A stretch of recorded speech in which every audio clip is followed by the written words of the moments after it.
Imagine for a second that you've lived through a world war.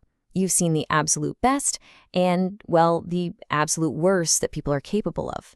What's the one question that would just stick with you? For the author William Golding, it was a pretty big one.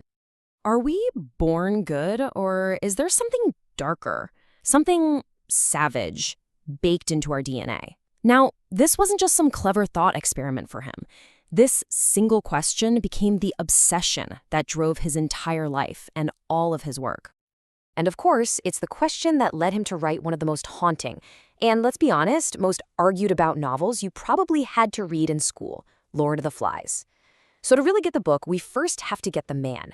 We have to understand the experiences that forced him to ask that question in the first place. To understand Golding's pretty bleak answer, we've got to understand the man himself. Okay, so who was William Golding? Well, he was born way back in 1911 in Cornwall, England. And yeah, he became this huge literary giant, but not by writing about heroes or fairy tale endings. Nope, his entire focus, his whole thing, was the darkness he believed was hiding just beneath the surface of our so-called civilized selves. So you have to wonder, where does a worldview like that even come from? And sure, the war was a massive part of it, and we'll get to that. But the truth is, Golding started seeing cracks in the system much, much earlier. You see, he grew up in a home that was all about order. His father was a schoolmaster, a total believer in science and logic and reason. You'd think that would rub off, right? But even as a kid, young William was looking around and seeing something totally different. He saw that underneath all that logic, there was chaos. And he saw that people, even kids, had a real capacity for cruelty. And look, on paper, he was a great kid, super intelligent, loved books, had this amazing imagination, all the stuff you'd expect. But then there's that last point, and he admitted this himself later in life. He was a bully. And that's a really big deal because it gave him this firsthand knowledge that cruelty wasn't just some adult problem. It was right there in the schoolyard. This idea got a huge dose of confirmation when he followed in his dad's footsteps and became a school teacher himself. For years, his classroom full of young boys was basically his personal research lab.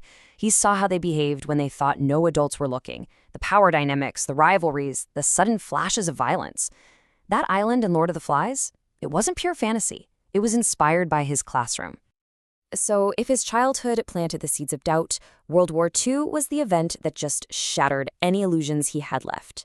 This was the turning point. This changed everything. And Golding wasn't just some bystander watching from the sidelines. He was right in the middle of it all. He joined the Royal Navy, he was in major sea battles, he even commanded a rocket launching ship during the D-Day invasion. He saw the machinery of war up close and personal. Witnessing violence on that kind of massive scale just fundamentally changed him. You gotta remember, before the war, a lot of people believed in the idea of progress, that humanity was slowly getting better, more civilized. For Golding, the war took that idea and just completely destroyed it. This led him to a really stark conclusion, which he summed up with this incredible quote. For Golding, evil wasn't a mistake. It wasn't a flaw in the system. He came to believe that humans produce evil just as naturally, just as consistently as a bee produces honey. Just let that one sink in. So after the war, Golding went back to teaching, but he was a completely different person. He now had an answer to his big question about human nature, and he desperately needed a way to show it to the world.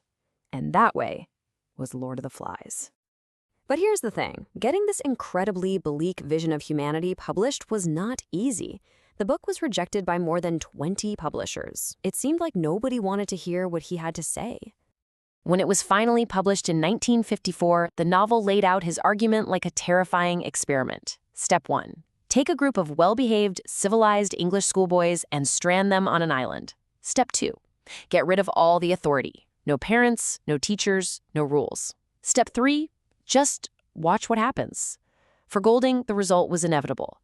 That thin layer of civilization cracks, and the savagery that was always there underneath comes roaring out. Now, the book wasn't an immediate bestseller, but its power was just undeniable. It stuck with people, and over time it became this cultural touchstone, and the world finally started to recognize the importance of Golding's unsettling vision. That recognition hit its absolute peak in 1983, when he was awarded the Nobel Prize in Literature. I mean, that's the ultimate validation for a writer. The committee praised him for his work that illuminates the human condition. After all those rejections, his dark vision was finally celebrated on the world stage.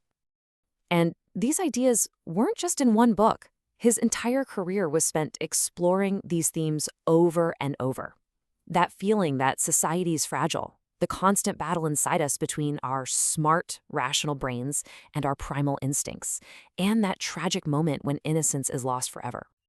Ultimately, I think William Golding's work is so powerful because it doesn't feel like fiction. He wasn't just making it all up. He was more like a reporter, documenting the darkness he saw on the battlefield, in his own classroom, and yeah, even inside himself. And so he leaves us with that same unsettling question. He turned his life into a kind of mirror, forcing every single one of us to look into it and ask ourselves, if all the rules of society just vanished tomorrow, who would I really be?